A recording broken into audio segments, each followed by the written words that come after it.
Welcome,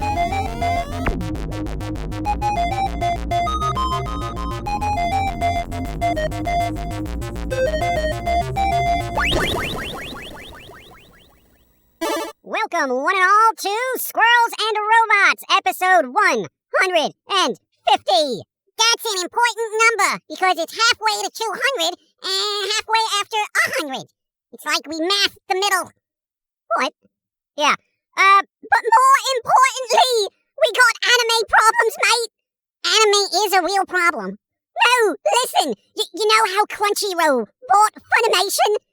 Yeah. Well, Funimation released a slew of anime series on physical media, and now they're discontinuing production of numerous titles. Poor K! The biggest lines rumored to be hit are the Essential line and the Save line of animes, both being the most reasonably priced releases for series. So, a bunch of old anime is going out of print? Yes, that's right! I don't see what the problem is. It's like you never heard of the internet. You don't realize, right? It's yet another bit of anime history leaving physical media. You know, think about it, right? Think about what that means. Say they put these series on a streaming service. Then they have to edit them or alter them, and before you know it, you won't have access to unedited anime anymore. Yeah, well, I guess people make more money from perpetual views than one single purchase. Ahem. It depends on the medium. According to recent figures, it is estimated that a musician on Spotify gets approximately $1 per 200 plays on Spotify. Well, that's trash! Wow! So artists make more money selling a physical album than they do on Spotify? In almost all cases, yes. Wait, so I need 200 people to play a single song on Spotify to make $1? These are estimates based on 2021 royalty calculators. God, no wonder artists are poor. Wow. But all right, listen, anime! There was game news and awards we should cover, because it's good to word about it. Oh, God. All right, yeah, the short of it is, if you like anime and were eyeing one of those Essential or Save collections from Funimation, pick them up while you can, because they're supposedly going out of print. Which means people are going to charge an arm and a leg for old releases now. Game Awards! Yes. The Game Awards were uneventfully boring AF. God, I mean, acceptance speeches went on way too long, tons of awards were basically glossed over, and all the world premieres were pretty lackluster, as new IPs go. It was just a bunch of standard pew-pew mechanics, platformers, and even less exposure for indies than usual. Oh, yeah, and that Clinton kid. Well, there is that game Judas, right? Which is made by the same people that did BioShock, right? So that's something to look into. Also, a Bayonetta Origins game was announced, but it looks like it's made for children. Okay. And a new Armored Core game from Software, which I generally don't care about, because the only game that was showcased that I'm actually interested in is Hellboy, Web of Word, okay? Whose art style is essentially a living Mike Mignola comic. You do like when games get those styles right, don't you?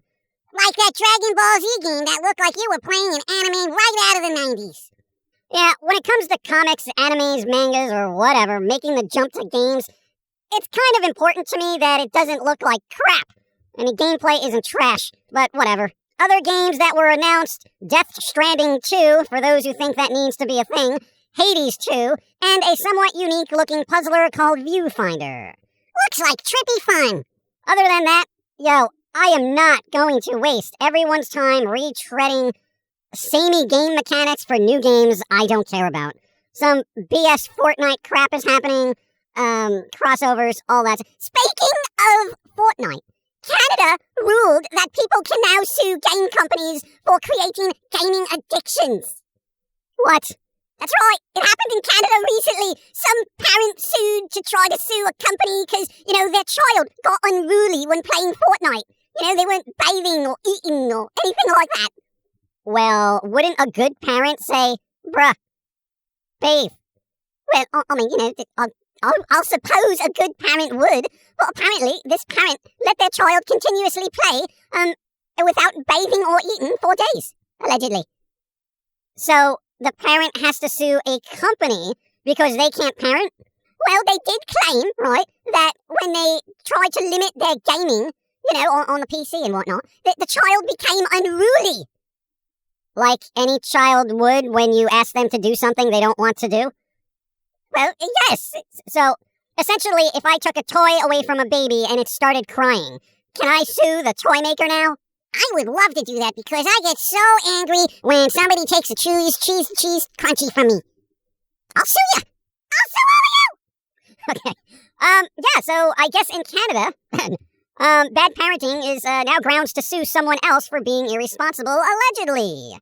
And I thought you blokes in America were mad, Well, alright, in parenting defense, I would say there are games that quite literally try to hack the player's mind by manipulating that reward dopamine kind of psychology. So, there is that. But, hey, as a parent, you might want to research the games your kids are playing and talk to them about it. My God, you probably spent more time talking to a lawyer than you have your child, okay? Because, really, you don't care. You just want to sue a company that has money. And I'm not anyone who's going to sit around and defend a large gaming company. But, if you're a parent, that means responsibility. That means keeping an eye on your kid. And if your kid gets out of line, you, as a responsible parent, should be able to handle that. If you can't, then parenting may not be for you. Okay? Drop them off at an orphanage, I guess. What the hell? But who cares? Stupid. My God, what a world to live in. I'm gonna sue a game company because my child likes to play them. That's the whole point of games, is to be enjoyable. Yes, well, but speaking of games, Final Fantasy 16 had another trailer. Pass. Among Us had a hide-and-seek mode revealed. Alright, that kind of looks fun, but it may not be fun enough to sue somebody over. So, whatever. But, honestly, look, when it came to the awards, the majority of them went to Sony, Disney, Warner Brothers, and Nintendo. So, yeah, gaming might be a different medium, but the business behind it is the same, okay? Large companies patting themselves on the back and getting recognition for all the hard work of the creative teams underneath them. It amazes me that you can enjoy anything in life. Yeah, it's few and far between. But hey, Hellboy! Come on, we need a good Hellboy game. We haven't had one since the 360, and even that was kind of lackluster. But all the world premieres! Dude, all the world premieres that they showed, DLC shouldn't get a world premiere. Add-ons shouldn't get a world premiere. A new skin for your game shouldn't get a world premiere. And a recut CGI trailer for a game I've already seen a trailer for isn't a world premiere. It's wasting my time, okay? It's like most of this stuff was just CGI trailers for games not coming out for 6 to 12 months. I don't care unless it's released. It's just more crap for the hype news cycle. Let IGN cover it. Oh, mate, bunch of blokes at IGN got fired literally on the day of the Game Awards. Seriously? Yeah, they cleaned house. Loads of people out of work. That's typical. But hey, like I said, different medium, same business practices. Alright? Look at this, right around the holidays. You know how easy it is to get a job right before the holidays? Not very. Good job, IGN. You know what? Just everybody support indies. I'm tired of this major media AAA crap. Does Indies Anna Jones count? No, Indies Anna Jones isn't an indie. Alright, it's quite literally owned by Disney. Ow! Ow! Josie. What? Any input on the gaming awards? None. I don't really care, honestly.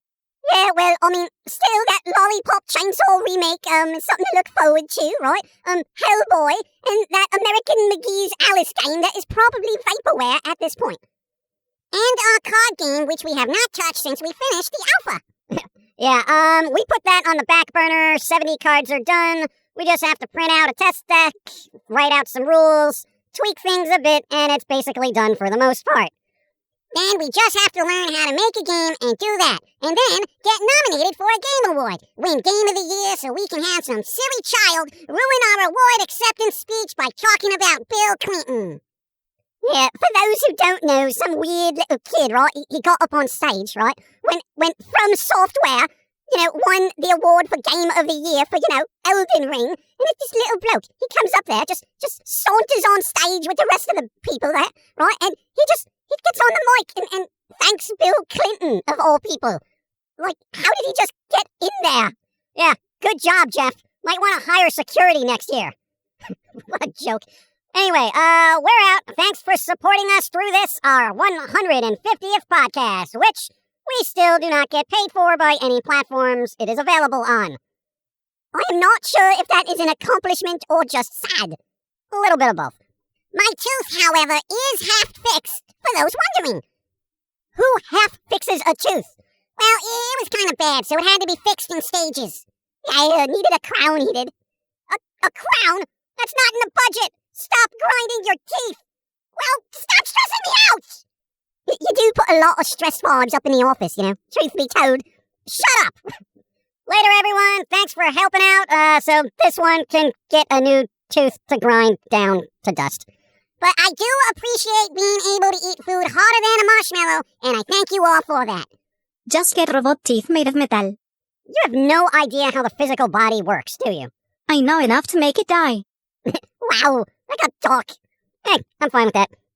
Later, everyone. Do something fun this week. Holidays approaching, all that fun stuff. Try not to stress out. You're only gonna grind your teeth. Ha! Yeah, that was a dig about me. If you're gonna dig, at least use a shovel. Yeah. All right, grab the shovel.